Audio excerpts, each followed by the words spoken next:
हमारे मुल्क में जो कानून की सूरत हाल इस वक्त आप देख रहे हैं, अमीर के लिए एक अलग ही कानून है और गरीब के लिए एक अलग कानून है। इमरान खान ऐसी पॉलिसी क्यों नहीं बना सके कि ये जो तफरीक है ये खत्म हो सके। उसमें देखें, इमरान खान के पास जो है ना, कोई दो तिहाई की अक्सरियत नहीं थी।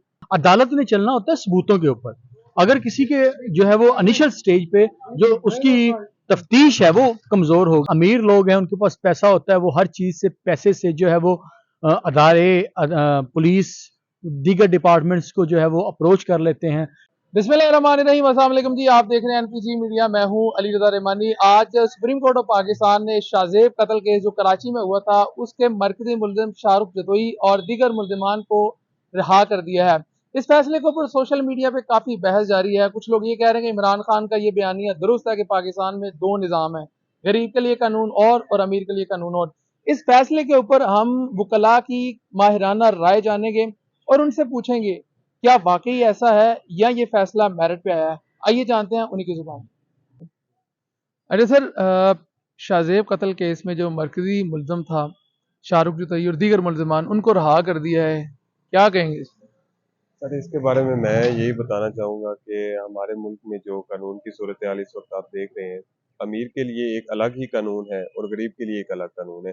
जैसे कि आप देखते हैं कि शहबाज शरीफ, नवाज शरीफ, ये नून लीग के जितने भी केसेस हैं, एतजाज हसन साहब ने पिछले दिनों बड़ा अच्छा बयान दिया है कि जो बिल्कुल। है तलियों पे नून लीग के केसेस थे, लेकिन वो किधर गए केसेस सारे। इसका मतलब इमरान खान ठीक बात करते हैं। ये इमरान खान राइट पे है, और ये पिछले दिनों जो इलेक्शन हुआ है उस पर देख लें अच्छा, आप। मुझे ये बताएं, इमरान खान के अपने 3.5 साल दौर के अंदर इसका स्पीडी ट्रायल क्यों ना हो सका?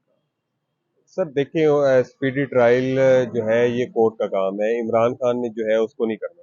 ठीक है, चले फिर पॉलिसी। बड़ा सवाल ये, इमरान खान ऐसी पॉलिसी क्यों नहीं बना सके कि ये जो तफरीक है ये खत्म हो सके। उसमें देखें, इमरान खान के पास जो है ना, कोई दो तिहाई की अक्सरियत नहीं थी। ठीक है, अब इंशाल्लाह जो है वो अपना अक्सरियत के साथ आएंगे और ऐसे कानून बनाएंगे, प्रेसिडेंशियल सिस्टम लेके आएंगे जिससे हमारा मुल्क जो है बेहतरी की जानब अच्छा, जाएगा। आखिरी सवाल, ये जिस तरह का फैसला है इससे एक आम बंदे का जो पाकिस्तान के निज़ाम अदल पे यकीन है वो उठेगा नहीं?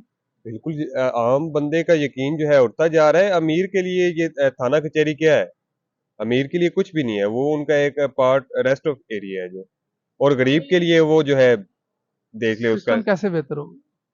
सिस्टम के लिए इमरान खान। अच्छा सर, मुझे ये बताएं, आज सुप्रीम कोर्ट ऑफ पाकिस्तान की जानिब से जो मरकजी मुल्ज़मान थे शाहरुख जतई समेत, उनको बरी कर दिया गया, इस फैसले को कैसे देखते हैं जी और इस इसकी बुनियाद क्या बनी? जी इसकी जो बुनियाद बनी है, बेसिकली हम उस चीज़ पे जाते हैं कि जब एक अदारा पुलिस ही इन्वेस्टिगेशन नहीं ठीक करेगी और जो प्रोसिक्यूशन है वो उसके ऊपर अच्छे तरीके से कोर्ट को प्रोसिक्यूट नहीं करेगी, वहाँ पे जो जाके जो है अपने प्रूफ पेश नहीं करेगी। अदालत में चलना होता है सबूतों के ऊपर।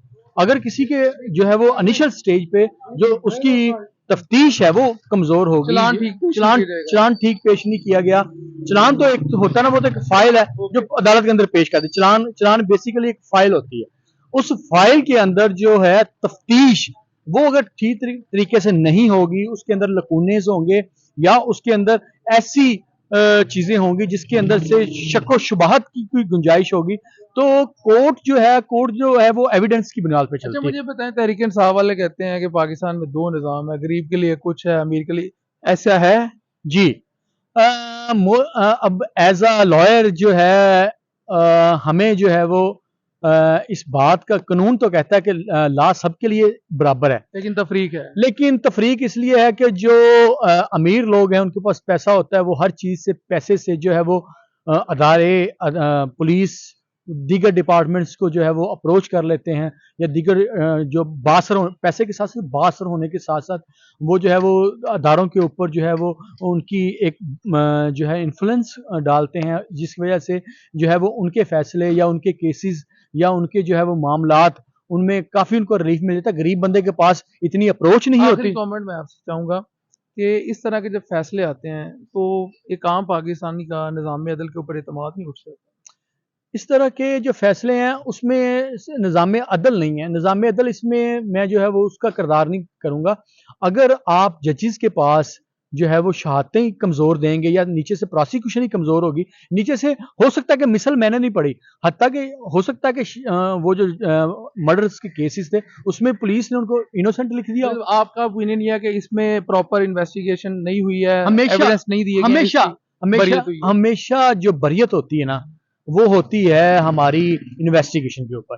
अगर इन्वेस्टिगेशन के अंदर जो है अगर पुलिस जो है या दीगर डिपार्टमेंट प्रॉपर अपनी ड्यूटी सर अंजाम दें, उसकी हर पहलू से उसकी तफ्तीश को सामने लाएं और एविडेंस पेश करें, तो कोर्ट बाउंड होती है उसको पिनलाइज करने के लिए। बहुत शुक्रिया।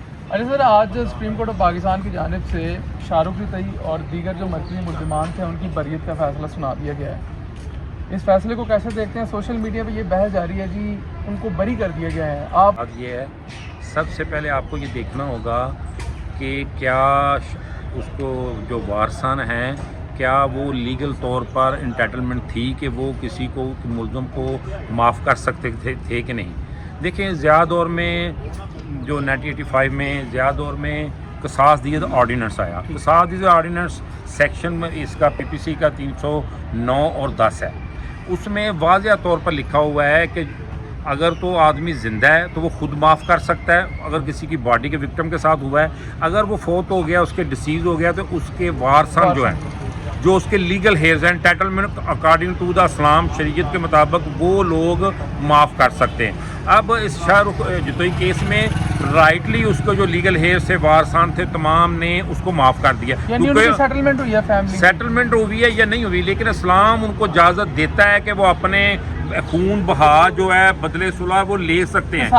कसास दियत ऑर्डिनेंस के तहत वो दो चीज़ों में, एक तो वो अल्लाह वास्ते माफ़ कर सकते हैं, अल्लाह वास्ते माफ़ नहीं करते तो लफ्ज़ है 310 में बदले सुलह, वो उसके बदले कंप्रोमाइज़ कर सकते हैं, अमाउंट ले सकते हैं, ये भी राइट है। अच्छा सर, मुझे बताएं, लतीफ़ खोसा साहब ने कहा है जी इस केस के अंदर 780 नहीं लगती थी, दहशतगर्दी नहीं लगती थी, कत्ल का मामला था। आप क्या कहते हैं? देखें, जहाँ पर्सनल वेंडेटा हो, और ये सुप्रीम कोर्ट का फुल बेंच जो जजमेंट आई है 9th जजेस की, उन्होंने कहा है कि जहाँ किसी का पर्सनल दुश्मनी हो, पर्सनल वेंडेटा हो, वहाँ 780 का क्वेश्चन नहीं हो सकता। तो जब बेशक जब 302 में राजीनामा और कंपाउंड हो गया तो 780 का तो क्वेश्चन ही राइज होता। तो सुप्रीम कोर्ट ने राइटली जो इसको क्विट किया है शाहरुख रितई को, और वो फैसला बिल्कुल अकॉर्डिंग टू लॉ। आखिरी कमेंट दे दें। सोशल मीडिया पे लोग बहस कर रहे हैं जी, देखिए गरीब के लिए निज़ाम हो रहा है, उसके लिए अमीर के लिए और है। देखें, दो तो आपका ये कहना है जो आपने बात किया कि मेरिट पे फैसला हुआ है। देखें, दो चीज़ें, सोशल मीडिया पे लोगों को नहीं पता, लोग अपनी मर्जी और राय चलाते हैं, लेकिन देखना तो ये है कि लॉ क्या कहता है, लॉ ऑफ लैंड क्या कहता है, और इस मुल्क का कॉन्स्टिट्यूशन और जो पीपीसी पाकिस्तान पिनल कोड क्या कहती है। और पिनल कोड और 780 के मुताबिक देखें, जब 302 कंपाउंडेबल हो गया तो 780 को क्वेश्चन राइज नहीं होता। ये नहीं है कि गरीब के लिए लैला कानून और अमीर के लिए लैला कानून है, कानून एक ही है, लेकिन उसकी इम्प्लीमेंटेशन जब होनी है, जिसको लॉ का पता ही नहीं है, वो वैसे सोशल मीडिया के ऊपर हम ये बैठ के अपने आर्गूमेंट्स और या अपने कमेंट्स और जो मीडिया के बैठ के दे रहे हैं। Thank you.